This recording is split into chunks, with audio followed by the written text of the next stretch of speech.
Have you ever found yourself seeking peace, but ending up more anxious? You turn to spirituality to heal, to grow, to reconnect. But instead, you're buried under pressure, guilt, and the fear that maybe you're doing it wrong. Does this sound familiar? You're meditating, not feeling peace, but fighting a panic attack because your mind just won't shut off. You open up about a real struggle, and someone hits you with, "Just raise your vibration." You're trying so hard to stay positive, but deep down, you feel spiritually drained. If this hits close to home, it's time to ask the hard question. Is your spirituality toxic? Let's be clear, the desire for a spiritual life is one of the most powerful and sacred things about being human. Spirituality can be beautiful. It can heal. It can bring clarity, purpose, and peace. But in today's world, especially online, spiritual spaces have become breeding grounds for pressure, performance, and perfectionism. And when that happens, spirituality becomes just another source of pain. So let's shine a light on the hidden toxins. Let's name the poison so we can find the antidote. Toxin spiritual bypassing, aka good vibes only. Toxic spirituality often shows up as what's called spiritual bypassing.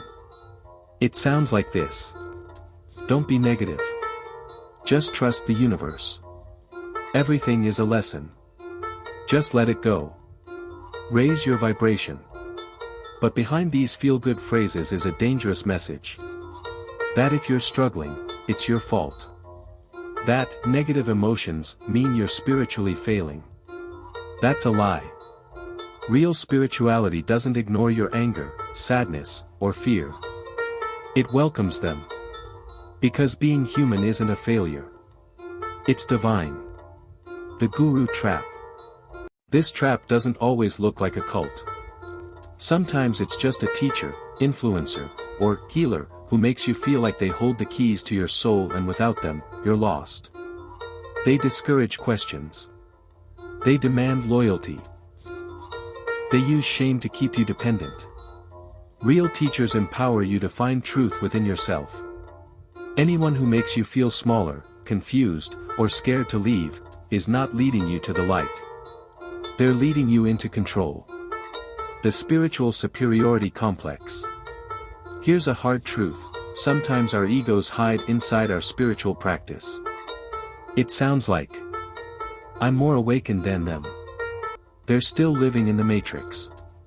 She's not as high vibe as me." When spirituality turns into a competition, we've lost the point. True spirituality creates humility, not hierarchy. It unites us, it doesn't divide us. Spiritual gaslighting. Have you ever felt something was off, but were told it's just your ego resisting? That gut feeling that says, "This isn't right," it's not your shadow acting up. It's your soul trying to protect you. If your intuition is constantly silenced in the name of alignment, you're not being healed, you're being manipulated. A healthy spiritual path sharpens your intuition. It doesn't ask you to ignore it. Toxic positivity. We need to talk about the toxic pressure to be happy all the time. Real life is messy. You will cry. You will get angry. You will doubt, fear, and fall apart sometimes. You don't need to fake a smile to be worthy of love or divine connection. The obsession with being positive all day isn't spiritual growth, it's emotional denial. And it keeps us from healing. Comment, subscribe. If this spoke to you, you are not alone. Tell me in the comments, have you experienced toxic spirituality? Let's build a space where real conversations happen, where healing begins. And if you believe in reclaiming spirituality, hit that subscribe button and join this growing community of truth seekers. Take back your power. The truth is, there is nothing wrong with you.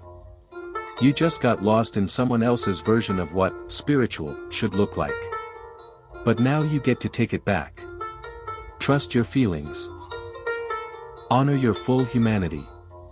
Let your intuition be your compass. Find community that accepts the real, raw, honest you. Because the goal was never to become perfect. The goal is to become whole. Your spiritual path is yours, not anyone else's. And that is sacred.